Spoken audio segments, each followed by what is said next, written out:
Hey everybody, have you considered starting a podcast? We here at Screwball highly recommend Podbean for getting your podcast out to a larger audience.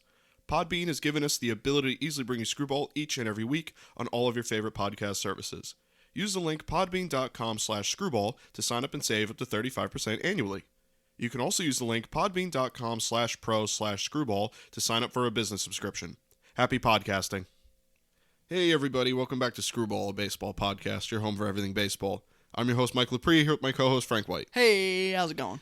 This is episode 91 of Screwball. We are moving on with our all-time franchises lists. Last episode, 2 weeks ago, we listed our all-time AL East teams. And as if you've already noticed, if you're a long-time listener or have been listening the last few weeks, we have been skipping every week and doing every other week to do these lists. So for the uninitiated, if this is your first time listening, this is not how usually the podcast goes. But we've been doing kind of a, this all-time list for each division while the off-season is kind of moving on here. And while we're in a lockout, there's not much going on, truthfully. So this is our second episode of this. We're doing the AL Central this week. We did the AL East last week.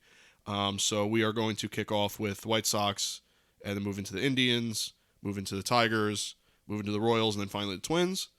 So as we did last week, we're going to list all 9 positions. We're going to do catcher through all 3 outfield positions, do a DH, list a pitching staff, a starting pitching staff, 5 guys, some relievers, and then some honorable mentions, and who were the best guys that ever played each position for a team. So let's start off, like I said, with the White Sox. We are going to start with the catching position, where I have put as the all-time best catcher in the White Sox franchise, Carlton Fisk. Then at first base, I have Paul Konerko. Second base, I have Eddie Collins. Third base, Robin Ventura. Shortstop, Luke Appling. And my 3 outfield positions are Minnie Minoso, Shoeless Joe Jackson, and Fielder Jones. And for the DH, no surprise, I have Frank Thomas. As for the starting pitching rotation, I have Red Faber, Ted Lyons, Ed Walsh, Mark Burley, and Chris Sale. For the 2 relieving positions, I have Bobby Thigpen and Bobby Jenks. And just some honorable mentions I have here.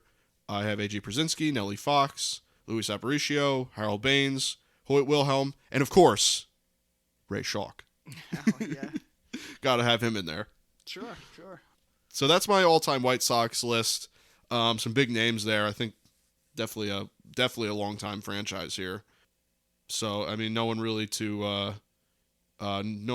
surprising out of the White Sox. I mean, it's cool to have Shoeless Joe get some recognition from someone because the Hall of Fame doesn't like to.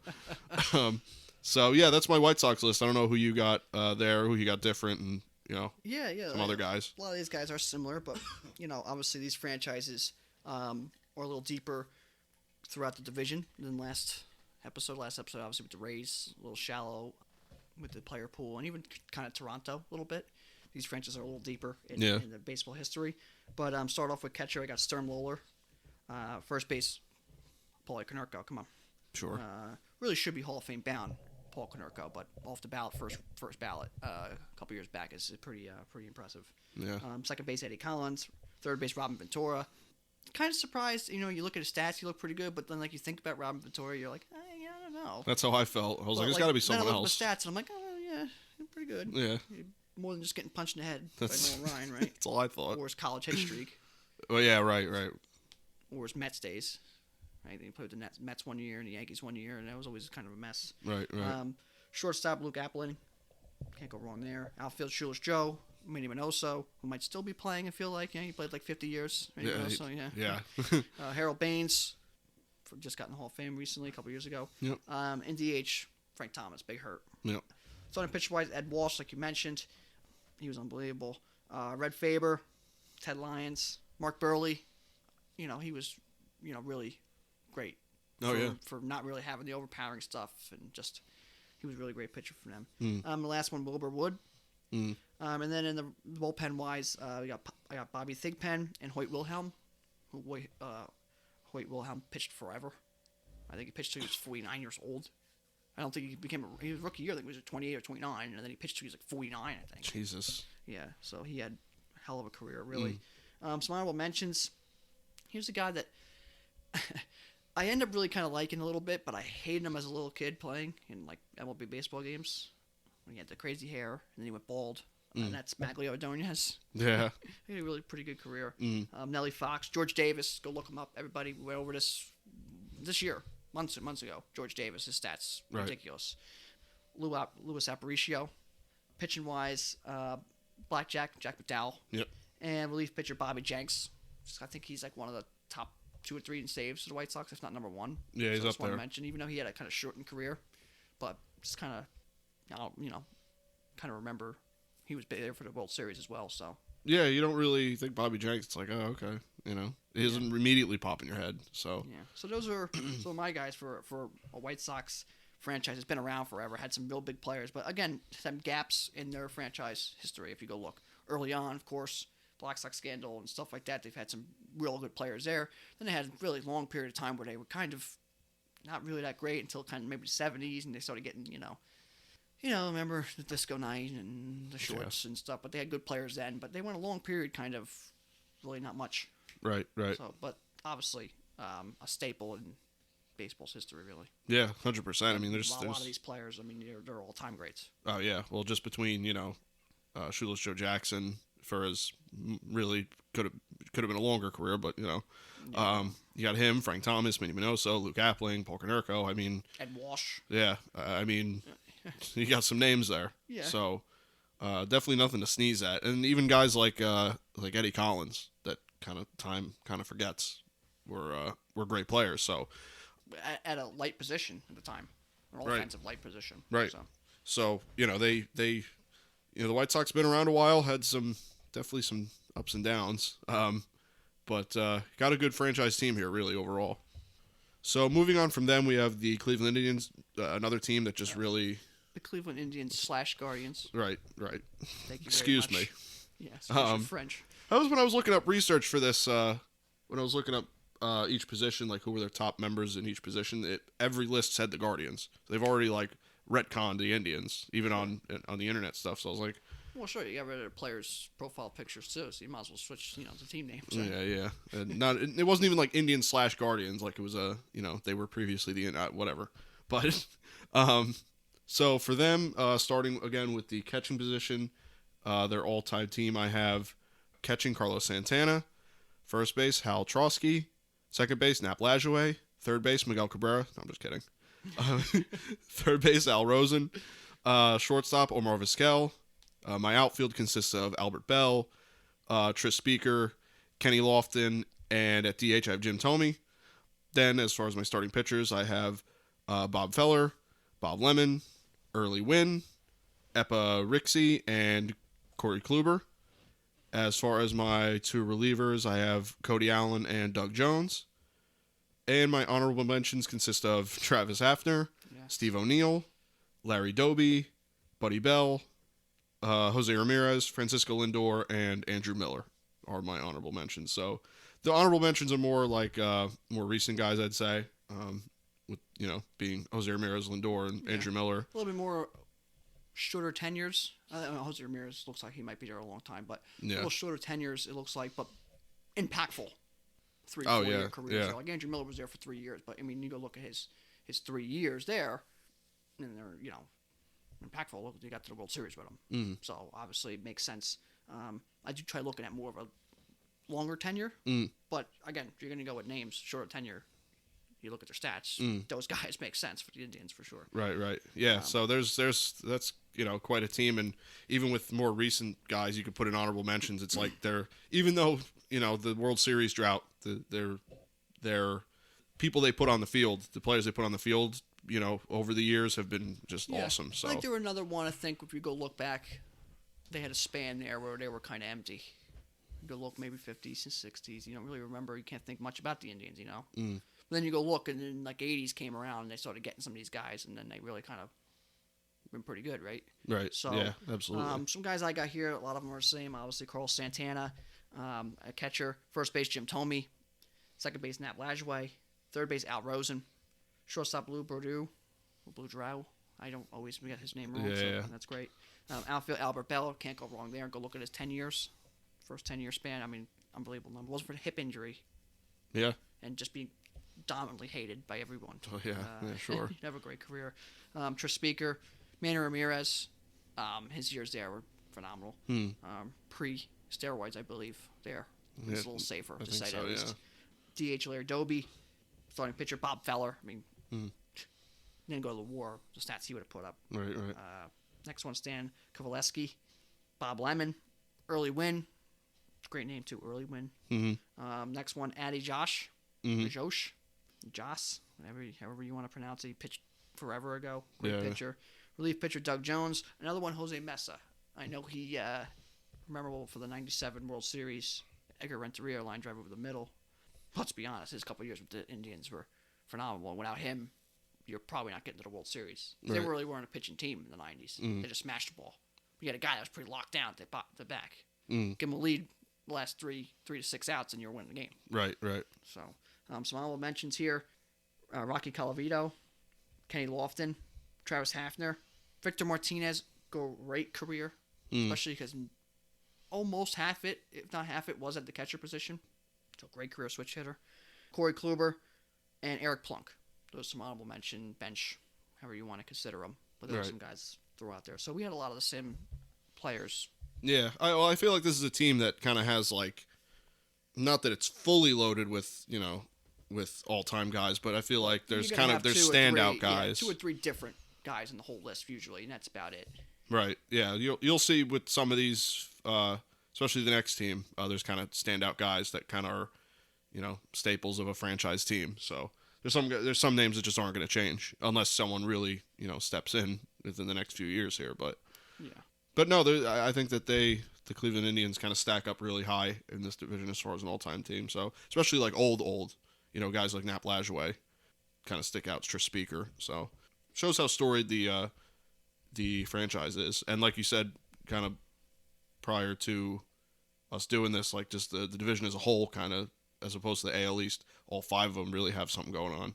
So moving on to the third team, the Tigers, starting out again like we do with the other 2 teams. At the catching position, Billy Freehan.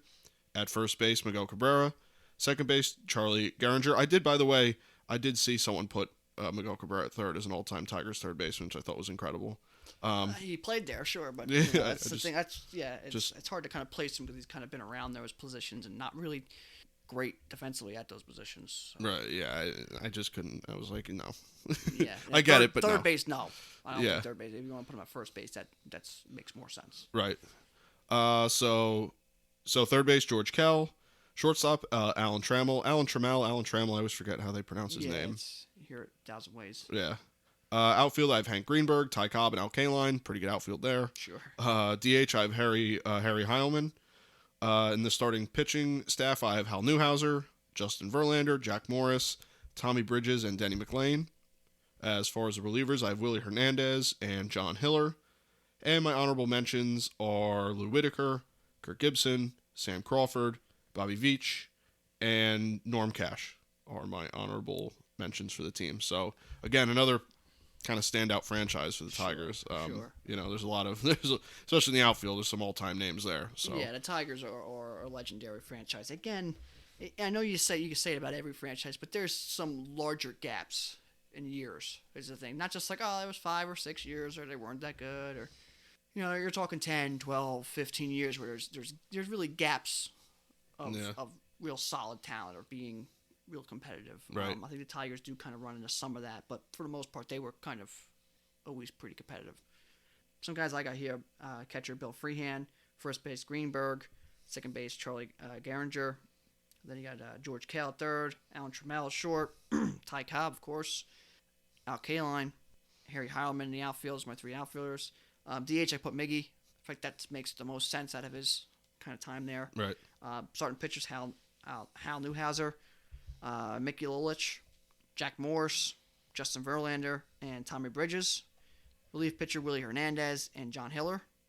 And some honorable mentions / bench guys here. I got Lou Whitaker, Kirk Gibson, Bill Veach, Willie Horton, Dizzy Trout, and Mike Heineman. Those are some honorable mentions / bench guys. Yeah. Again, I actually think the starting pitching staff is pretty damn good with Hal Newhouser, Verlander, and Jack Morris, just to name a few. Those are some winning guys. You got, Jack Morris. He just won all the time. When you needed someone to win, he was going to win. And you got Verlander, and then Howler's out there. I mean, geez. Yeah, so I'd say that the Tigers have a pretty complete team here. Well, then you got probably the greatest leadoff hitter you're ever going to have, Ty Cobb, right? Yeah. Then you got Al Kaline right there, and Miggy. And then you have a Triple Crown winner, and, that's Al Trammell, an offensive shortstop, really. If you look at the stats. Underrated guy, too. Yeah, so, I mean, there's a really good team. You get Kirk Gibson essentially coming off the bench. I mean, we've seen that once, right? Mm-hmm. The Dodgers, right? And I think that was a younger Kirk Gibson when he was here, too, with the Tigers. So he went back there, I think, for a year or two, too, at the end of his career. Oh, did he? But, I mean, we know how he comes off the bench, right? Mm-hmm. Yeah. Accuracy, I for sure knows. So yeah, he remembers. Yeah. So I mean, yeah, that's a great franchise. Mm-hmm. Yeah, I thought it when I was making the list, it stood out quite a bit. Not to say that the other ones don't have names, but I just thought that this team, I don't know, stood out to me. Just got some really all-time guys on there. Yeah, they're going to be good again too soon, which is good for the Tigers in that city. They need winning teams more than anybody. Yeah, that's a big market over there in Detroit. So. They acquired, we'll get into it, in future episodes. They got Javier Baez now, so that might show signs of something in the future. So we'll see. A lot of those teams, I think, in that city are going to get good at the same time because they're all bad at the same time. I was going to say, yeah, they were all bad, so. And Detroit Red Wings, the Lions, I think, are going to eventually get better here. Tigers are really close, and the Pistons, I don't know. Pistons are the ones I really don't know. But I think the Red Wings and Tigers are probably maybe closer. Probably. The Lions are a couple years away, but they'll be good soon. Yeah. So Detroit fans hang in there a couple more times. Yeah, hang in there just for... Tigers definitely really close. Yeah. Like this next year or the year after, they're playoff contention and maybe deeper in the playoffs. Yeah, and even the Red Wings have a above 500 record, so you take it after the last few years. Especially they were there 50 years, so, come on. Well, yeah. You take some off years. So... but moving on from the Tigers, the next team we're doing is the Royals. Another team that actually kind of surprised me for a team that only won 2 World Series. I mean, they got some good names here in everything. Hitting, pitching, everything. So to start off again with the catching position, all-time catcher Salvador Perez. At first base, you have Mike Sweeney. At second base, my co-host, you have Frank White. Sure. He played for the Royals. Unbelievable. I don't know how that happened. It was great. Number retired. Sure. I don't know how I missed that, but yeah, that happens. Yeah. Third base, I have George Brett. Shortstop, I actually changed this upon hearing your list because it made way more sense to me. Alcides Escobar, I actually threw in there. He had a good career there. Yeah, I looked up the stats. I was like, his stats were actually, and it's a weaker position for this franchise. Oh yeah. To be honest, but I thought that the time he was there, he was good, and he got him a World Series. So out of the two, And the other guy you could put there was a World Series winner too, I believe, when they were there in the 70s and 80s, right? But I think so, yeah. His numbers weren't quite. He was he was really good defensively. Well, kind of par for the course back then. Having a good defensive shortstop. Yeah. But anyway, so shortstop I had Alcides Escobar. In the outfield positions, I have Alex Gordon, Johnny Damon, and Carlos Beltran. And then DHing, I have Hal McRae.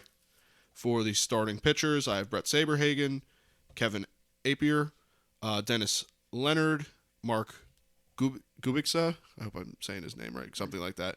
Gubicza. And then Zach Greinke. And for my 2 the relief corps, I have Dan Quisenberry and Greg Holland. Some honorable mentions, I have Eric Hosmer, John Mayberry, Whit Merrifield, Lorenzo Cain, Wade Davis, and Willie Wilson. So again, just kind of some even more recent names, because obviously the team that won the World Series and was really good around that time, you had a really good core there. So for a team that for a lot of years, especially early 2000s, late 90s, really stunk. Bad. When they come back and they have this core of a team like Eric Hosmer, Salvador Perez, and like this really good team floating around, they become the all-time names. So there's a lot of more recent names on here, but also a mix of the 85 team or whatever year it was they won, like a George Brett and a Frank White and those kind of guys. So they've for a team that's had its stretches, pretty good team overall for a franchise, I'd say. Yeah, and we have a lot of similar names. This is how these lists go. But for me, I got catcher Salvador Perez, first base Mike Sweeney, one of Mike's favorite guys. Sure. Second base Frank White, of course. Third base George Brett. Shortstop Alcides Escobar. Outfield, Amos Otis. Outfield, Willie Wilson. Last outfield, I got Bo Jackson. I know he doesn't really kind of fit too much of my criteria of longevity, but he did play majority of his career with the Royals, and his impact in sports and when he was on the field for baseball and football, it was must-see TV. Sure, so I put absolutely. him in there. And the highlights he gave us in the short period of time were remarkable. Oh my God, yeah. So DH, Hal McRae, tough guy. Absolutely. And just hated the Yankees. Just hated the Yankees and Greg Nettles, right? Hate each other. Oh, yeah. Pitcher, Brett Saberhagen, Kevin Appier, Mark Gabitska. Yeah, however you say his name. Larry Gura, Charlie Leibrandt. Relief, Dan Quisenberry and Jeff Montgomery. And some bench honorable mention guys, John Mayberry, Alex Gordon, Cookie Rojas, Danny Tartable, Zach Greinke, and Greg Holland. I did leave Damon off. I feel like he had some years, too, with the Red Sox and Yankees. More kind of memorable years. He probably could fit on this list. Beltran, I just don't think he had as many years with the Royals, and he did have some really good years with the Mets. Right. So I feel like maybe he can kind of go on there and just, I don't know, longevity just didn't feel right. Right. And you don't think of Beltran as a Royal. Maybe Damon a little bit.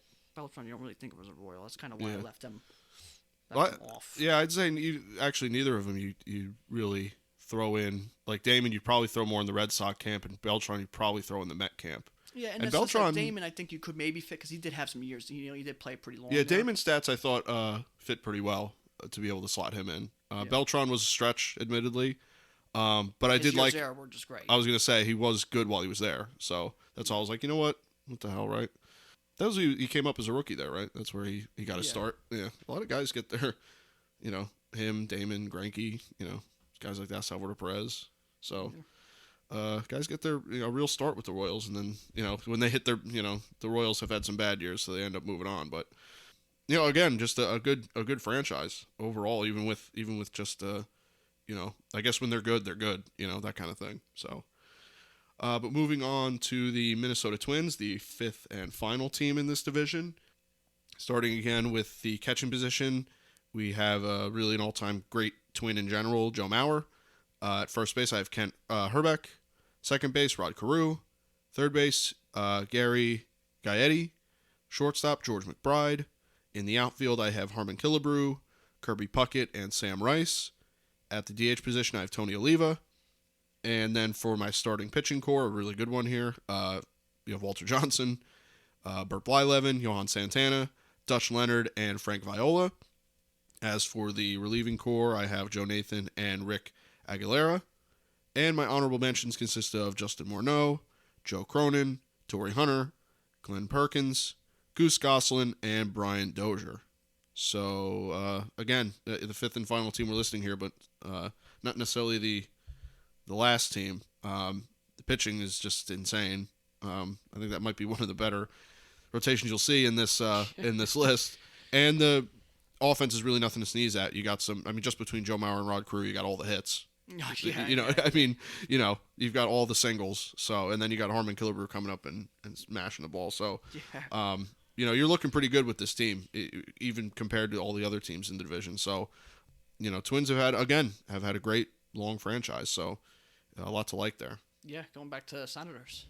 Yeah. I mean, it's a franchise that's built with some super talent. So to get into it, like you mentioned, a lot of these guys already. Joe Mauer, catcher. First base, Harmon Killebrew. Second base, Rod Carew, one of the greatest pure hitters of all time. Third base, Gary Gaetti. Shortstop, George McBride. Outfield, Kirby Puckett. I mean, his career cut short due to eye problems, but still had a great career. Plexiglass catch was awesome, too. Oh, yeah. The next outfield, Tony Oliva. I believe he's just got in the Hall of Fame, right? I think so, yeah. It doesn't him, Tony Oliva? I'm pretty sure, yeah. Other outfield, Torrey Hunter. I mean, go look at his career there and the moments he had. The All-Star game with Barry Bonds. Yeah, the All-Star game, robbed the home run, and the big moments he's had there, and just the way he covered ground out there was remarkable. DH, Kent Hrbek. Pitching-wise, Walter Johnson. I mean, there you go. Yeah. Considered, second greatest pitcher of all time. Yeah. So sometimes first. I was going to Cy say. Young's kind of hard to take out of that first spot, but he's like, I mean, worst case, he's top 3 of all time. I was going to say, all time people who've ever grabbed that ball and stepped on the mound, he's at least top 3. That's pretty remarkable. Yeah, he's up there for sure. No doubt. Second, Big Bert. Bert Blyleven, he was great. Yeah. He threw hard at times. He had a little junk, switched things around. He was a crazy guy in the locker room. You'll hear some of the stories and crap he did with some of his teammates. He was just nuts there. He had next guy, Johan Santana. His career was cut short, but his time with the Twins was remarkable. Next one, Brad Radke. And last starting pitcher, Camilo Pascual. Okay. Pascual. Relievers, Joe Nathan and Rick Aguirre. Yeah. I don't really know how to say his name correctly, but that's where we're at. Some honorable mentions / bench guys: Cecil Travis, Justin Morneau had a great career. Sam Rice, Goose Gosling, not Phil Gosling, Goose Gosling. Just to make sure everyone was on the same page there. Yeah. Frank Viola and Firpo Marbury. So those are some guys I got thrown on this list here for the Twins, and they do have a deeper franchise in history. Of course, they have their gaps too. They're not really the biggest of winning franchises, Right. but not short in talent at all. No, I mean that sometimes I'd say in general with this division is a common theme of long stretches of being really good and then not being good and being without a World Series. White Sox went forever without a World Series. Indians are still on that streak. Twins, it's going on, I think, 30 years, if I'm not mistaken. It's going to be close to that. Tigers, they've been there within the last 15 years. They've been there a lot, and they had a really good team not too long ago. Royals have 2, but they had their stretch of time missing. So, that's kind of the theme here is that all these teams have had I think all 5 franchises have been really blessed with some great players, some great teams, but they've also been, they've gone through the ringer on some teams. And you can see this year, particular 2021 season, it was a pretty mediocre division all told. The White Sox were the clear runaway team, and the rest were kind of mediocre to bad, really. So, it's kind of the theme, I would say, here is that they all, have their time in the spotlight, but then they have their time away from the spotlight for sure. So, but again, I mean, you look at all these teams, there's something to like everywhere. The White Sox, you've got a great mix of everything. Indians have great hitting. The Royals have a great pitching staff, believe it or not, and some really heavy hitters in the lineup. Tigers, you really like the pitching staff. And between, Ty Cobb, Al Kaline, and Hank Greenberg, and even Miggy, you like your offense. And then you look at the Twins. I mean, Twins pitching staff is unfreaking believable. And then you're going to get some nice offense out of those guys. So there's not really a team like we talked about last week, the Rays, where you're kind of like, well, are they going to keep up with a franchise team like the Yankees and Red Sox? Probably not. No. But all these teams are like, if you were to do like a head-to-head, almost like a tournament competition type thing, it's hard to say who would really be the team out of all these 5. It almost makes you feel like they're the perfect 5 teams to be in a division together. Yeah, exactly. There's always going to be 2 of them pretty good. There's always going to be one that's decent, and then there's always going to be 2 teams that aren't that great. And they just kind of cycle through, and they have good talent, and they don't have a bunch of big money guys. They don't, and they just they fit all together. So it is a good set of teams here. A lot of them, if not all of them, been around for just about ever. Yeah. Oh yeah, it's a long franchise. They've all won. Looking at a team that hasn't won nothing. They all won throughout their years. They all have Hall of Famers. I mean, they got a big fan bases. Look at the Royals when they got good there. You can finally see they wanted great stadiums. Even if you want to go down to it, great managers and stadiums and sure. Sparky Lyles or Sparky Andersons, I should say, and you got that manager wise and stadiums, Old Detroit Stadium and Kansas City's now Kauffman Stadium and places like that. They have it's just great. Even the Twins, the Metrodome there. Yeah. For baseball was just always wacky, but just great history and some really great names. And there's even other names that left off some of these lists that are real great players. And if you're a fan of these teams, I mean, there's guys that you sure loved and wanted to watch and watched more of, and them like the back of your hand. These guys aren't here, But great teams, great franchises, and these were overall, all 5 of them pretty fun to put together. Yeah, I didn't have a. Like I said, it's kind of like the Rays the last episode where I was like, this is kind of ugly. This team really hasn't been around long. But all these teams, I guess the Royals would be the newest out of the 5, correct? I mean, all the other teams have been around. Some of the teams have been around since inception, just about. Yeah. So, even if the Twins were the Senators at one point or whatever, the teams have been around. So, there's a lot to like there if you're a fan of any of those 5 teams. There's a lot to look back on fondly. Yeah, and there's a lot of these teams are on the coming up. Like you said, the Tigers. I mean, you like what you saw there. The Royals even gave her hell for a little bit this season. To Salvador Perez had a historic season. I mean, there's a lot of names on all these teams. Twins just signed Buxton. There's some big names that could, if they hang around long enough and stay healthy, they can, work their way onto lists if they're not already. Salvador Perez and Miguel Cabrera, guys already worked their way to lists. Right. There's more work to be done. There's a lot of big names in our game now that are just historic for these franchises as well. Right. So to get into our last thing, we got our normal trivia question. So historically, it's never been official by the MLB, but it's about 98% official. So this trivia question. So which player is most famously known / rumored to be the MLB logo silhouette? It's something that you would think that every baseball fan should. It's kind of like the NBA logo. You kind of know who that, or generally, if you're a basketball fan, you know who it is. Yeah. So you think MLB, you'd be right there too. But yeah, and MLB always said, it's not one guy, it's a mixture and stuff like that. But it's always been rumored and pretty much well known that it's one guy. Right. And that player is Harmon Killebrew. So just wanted to bring him up because we mentioned him already. So it fit perfect with this trivia question here, or this segment. And of course, it's just as important as the game itself, the players in it, is the logo. Right. It represents the league, right? So Harmon Killebrew, like I said, not official from the MLB, but rumored, pretty much guaranteed it was Harmon Killebrew as the official MLB logo, the silhouette, which is kind of weird. I mean, he is one of the epitome guys of how a baseball player and how an athlete and a professional and famous person should look. But it is kind of surprising.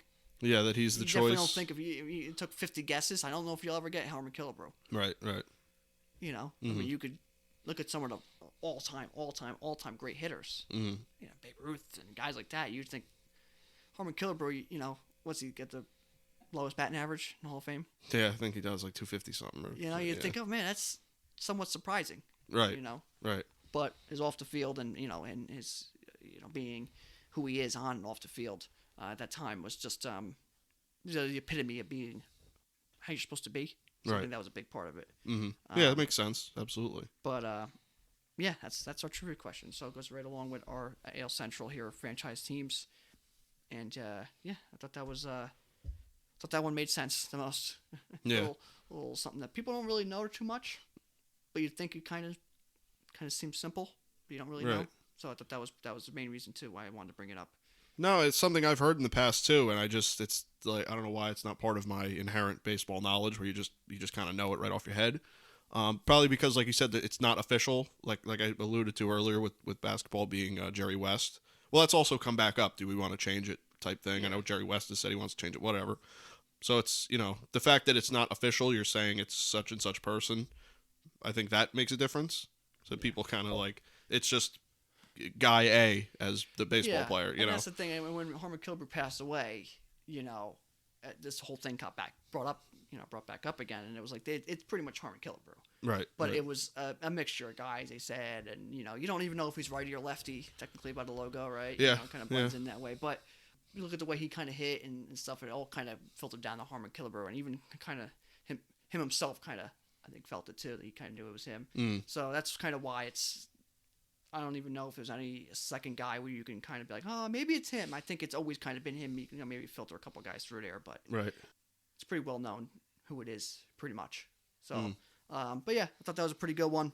Goes right with our AL Central here, and obviously being one of the all-time greats for his team. And one of those really brute power hitters.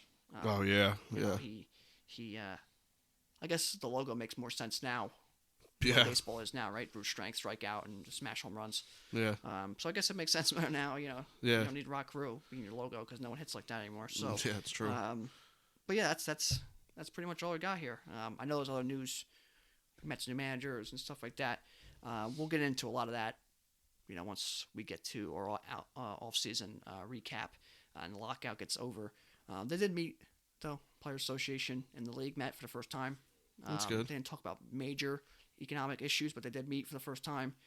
Also, real quick, that Verlander deal got passed through the other day. Yeah, it was like something. It was last minute, so it got passed through. It actually got passed through. Oh, okay. The owners let it pass through. Oh, all right. In the middle of a lockout. Okay. I thought that was pretty funny to see. It also tells you how concerned I think they are of a lockout because they just let a contract go through. So I don't think they're too concerned. Right. I thought that was kind of funny, in a good way. And also look at early free agency, all the money that's spent. You don't spend all that money if you don't think you're going to get a season. Yeah, so right. There's always some positive notes. And they met already. They know that I think it's mid-end of December here. I think they know beginning to mid-January they have a deal. It's like nothing happened. You start getting pushing the end of January. You start going, okay, we got to kind of figure this out. Right. So, but things are running in the right direction. Hall of Fame things getting voted on, and there's a lot of stuff going around baseball. We just don't want to get into too much of it. Leave it to an off-season recap, and especially with the lockout, it's not really the main concern. It seems like. Right. So. Yeah. So I mean, we'll see what happens to lockout. I'm sure that we're recording this prior to Christmas, so I'm sure that we won't hear anything till the new year. Maybe some rumblings, but I don't think there'll be anything concrete till then. And then we'll see more signings. So it's hard to, we can offer up some news that we've seen already, but it's hard to offer up any real predictions because there's still big free agents out there. So, so we have to wait on that, to see what the lockout, and just, keep doing lists like this and watching the other sports that are on. So I'm not too concerned about the lockout. You don't want it to ever be anything of concern, but it doesn't seem like people are concerned about it. I'm not super concerned about it, and I think baseball will move on with the season, especially the fact that there was a huge loss of revenue coming in 2020. I don't think they want to see another big loss of revenue if you're at least a smart, financial person, if you don't have effort money. So, but that's what I'm kind of thinking. We'll come with a new episode in 2 weeks. Probably, it's going to end up just having to be, or it's just going to end up being probably after the holiday season. So I just want to wish everyone a Merry Christmas, Happy Holidays, whatever you're celebrating, and a Happy New Year, because we won't be recording again for another 2 weeks. So everyone enjoy, especially if you have time off from work or whatever you're doing, seeing family, opening gifts, eating, whatever you do. Enjoy that, and we will be back as we are currently doing, and we'll have an AL West all-time list for you. Yeah. Like you said, I wish everybody a Merry Christmas and Happy New Year. We'll be back in 2 weeks. And well, yeah, like I said, you get to the AL West, another one with some super franchises there, and some lighter ones. Seattle, lighter franchise, but still has some great talent, just not as deep in the history of the game. But yeah, we're excited for the AL West, and like I said, we wish everybody a Merry Christmas and a Happy New Year, and just kind of waiting for the baseball to give us the good news. Yeah. So, other than that, that's pretty much all I got. Yeah, that's pretty much all I got too. So if you want, we can wrap this one up and send everyone off into the holidays. Yeah, sounds good to me. All right. Well, thank you guys for listening. Thank you for listening all year. If you're one of our longtime viewers, you can catch this podcast on Apple Podcasts as well as Google Podcasts and Spotify. You can listen on our regularly updated YouTube channel as well as our website, screwball.podbean.com. You can follow me on Twitter at @RealMikeLepre. You can follow me on Instagram at Mike Lepre. And you can follow me on Instagram and Twitter at FDubs10. You can follow our official Screwball Twitter at ScrewballPod. You can follow our official Screwball Facebook at ScrewballPod. No E in Screw. And that's it from us, guys. We'll see you next week. Yep, take care.